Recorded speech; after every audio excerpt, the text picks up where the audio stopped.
Bonjour à toutes et à tous, c'est Alec et j'espère que vous allez bien. Aujourd'hui, à travers cette vidéo, on va voir comment limiter les risques en bourse. Bon nombre d'entre vous me posent énormément de questions par rapport à la bourse, au trading en général ou même au marché des crypto-monnaies.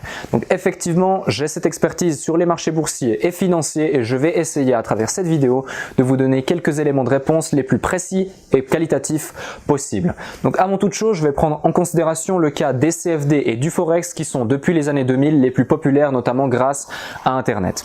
Donc depuis les années 2000, effectivement, il y a eu beaucoup de lois, notamment sur le marché français et européen, comme la loi Sapin, Sapin 2, MIFID et MIFID 2, récemment établie en janvier 2018 d'ailleurs, qui font effectivement qu'il y a plusieurs restrictions liées à la commercialisation des courtiers CFD et Forex. Pourquoi? Parce que les chiffres sont plutôt exhaustifs. 95% des traders particuliers perdent de l'argent en bourse. Du coup, de par mon expertise et mes années d'expérience dans ce domaine, j'ai été confronté à plusieurs dizaines, si ce n'est des centaines de particuliers qui perdaient de l'argent en bourse tous les jours, mais qui continuaient à persévérer et qui croyaient encore en ce marché de par les promesses de gains très alléchantes et surtout de par la publicité relativement agressive des courtiers. Donc cette vidéo sera plus liée au CFD et au Forex qu'au marché des futurs, au marché cash, au marché des actions en général et ainsi qu'au marché des crypto-monnaies, quand bien même ce sont des conseils qui à mon sens s'appliquent aussi à ces marchés. Donc avant toute chose, il va falloir connaître les produits travailler. C'est indispensable.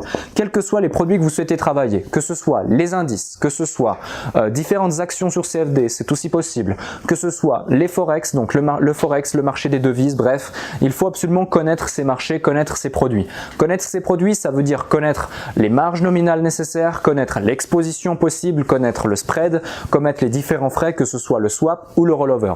Donc de quoi s'agit-il? Eh bien, ce sont tout simplement des frais indexés à ces produits proportionnellement à votre courtier. Donc ce sont ces courtiers qui établissent ces frais, ce ne sont pas vous qui pouvez les gérer malheureusement, mais quoi qu'il en soit, c'est extrêmement important à prendre en considération, sans quoi eh bien, vous allez être lié à certaines problématiques et au pied du mur. Aussi par rapport à cela, il faut absolument prendre en considération l'effet de levier, on va en parler juste après. Il faut aussi connaître les différents intervenants sur ces marchés et cela vous permettra d'avoir un certain recul et une certaine compréhension du marché en lui-même et surtout une compréhension du comportement du marché.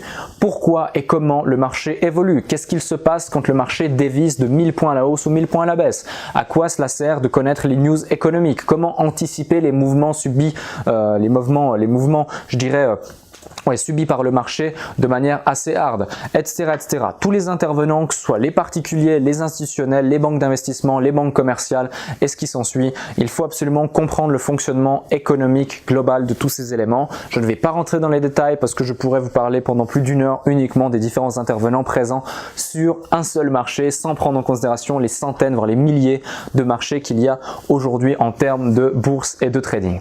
Aussi, il va falloir bien sûr savoir analyser le marché en question. Donc ça passe éventuellement, effectivement, en général par de la formation, que ce soit à travers des vidéos gratuites sur YouTube, à travers des bouquins ou à travers carrément des formations en ligne ou à travers tout simplement la pratique si vous êtes totalement autodidacte. Donc, comme bon vous semble, mais effectivement, il faut trouver en tout cas un modèle de formation qui vous convient parfaitement et une méthodologie qui vous convienne également parfaitement. Il n'y a pas de méthode miracle, arrêtez d'y croire, chaque méthode est propre à vous-même. Je pense aujourd'hui, avec l'expérience qui en découle, qu'il y a autant de méthodes qu'il n'y a de traders. Alors effectivement, certaines méthodes vont plus vous convenir que d'autres par rapport à votre psychologie, par rapport à votre emploi du temps, par rapport à votre capital, par rapport au contexte du marché actuel.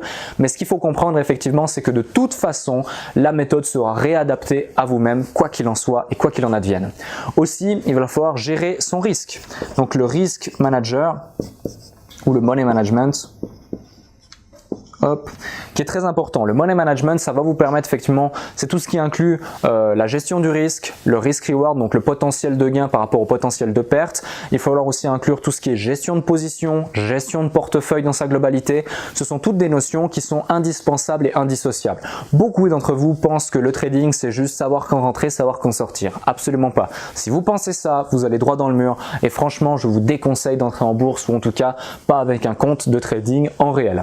Donc très important à prendre en considération et même d'ailleurs ceux qui le souhaitent pour démarrer une bourse, utilisez peut-être un compte démo dans un premier temps, mais même moi je ne suis pas forcément je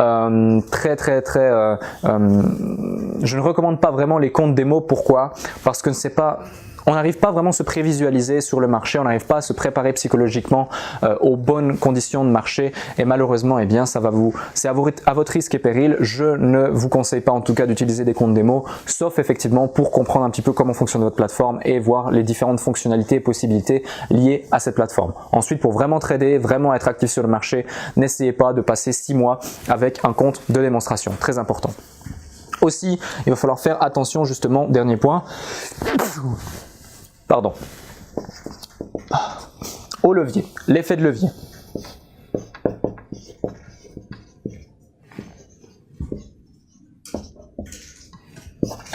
Voilà, donc l'effet de levier justement est très important à prendre en considération.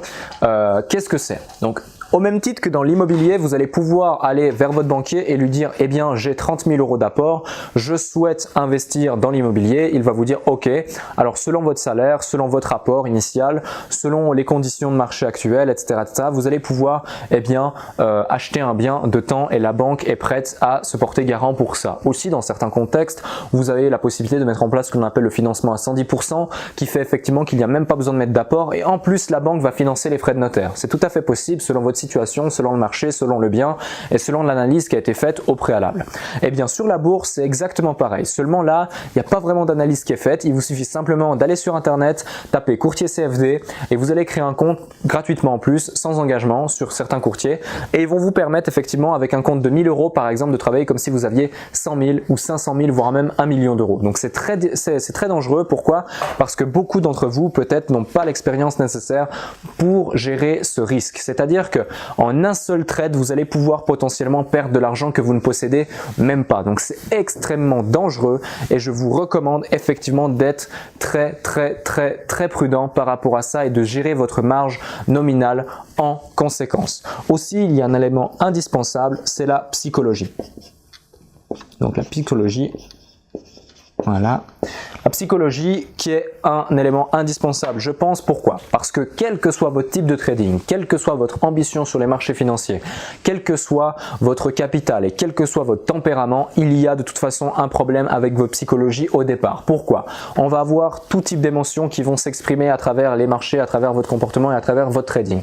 Il y aura aussi l'aversion au risque, l'aversion au gain, bien entendu, qui va être liée à cela. C'est très important de prendre cela en considération et de travailler votre psychologie. On peut, grâce à ça, comprendre aussi plein de choses sur soi-même. Moi personnellement, j'ai appris énormément sur moi. J'ai appris à gérer le stress, j'ai appris à gérer mon risque, j'ai appris à gérer mon calme également, ma patience et c'est extrêmement important. Donc soyez patient sur différents scénarios, attendez le scénario parfait, prenez la persévérance nécessaire, soyez discipliné et rigoureux par rapport à votre apprentissage, par rapport au contexte du marché, par rapport au plan de trading que vous allez mettre en place, c'est extrêmement important. J'espère que je vous perds pas trop dans ces termes techniques. Si c'est le cas, eh bien mettez-moi toutes les questions en commentaire, j'y répondrai et pourquoi pas je ferai des vidéos à ce sujet-là. J'adore ce sujet, je pourrais en parler pendant des heures. J'applique encore bien sûr tous ces conseils au quotidien. Donc c'est extrêmement important à prendre en considération la psychologie qui est un élément indispensable et indissociable à votre trading à mon sens. Et je pense que pour finir, au final, la conclusion de tout ça, et c'est selon mon expérience ni plus ni moins, il faut absolument se former. La formation est un élément indispensable si vous souhaitez réussir. On peut réussir sans se former, c'est une réalité. Maintenant, combien de temps et combien d'argent vous allez perdre avant d'être profitable sur le marché? C'est une question à laquelle seul vous pourrez répondre avec le temps. Donc, à vous de savoir si effectivement vous voulez utiliser un levier ou un accélérateur pour vous former. Donc ça, c'est très important. Il y en a partout des formations. On vous mettra peut-être également un lien effectivement dans la description de cette vidéo justement pour vous former. Quoi qu'il en soit, eh bien, vous avez un nombre incalculable de vidéos sur cette chaîne qui parlera de bourse, qui parle également d'investissement, de trading et autres et de business en général. Si vous avez aimé cette vidéo, eh bien mettez-moi un grand pouce bleu, abonnez-vous à la chaîne YouTube si ce n'est pas encore fait. Je vous dis à très bientôt, merci pour votre attention, c'était Alec de GLC Agency.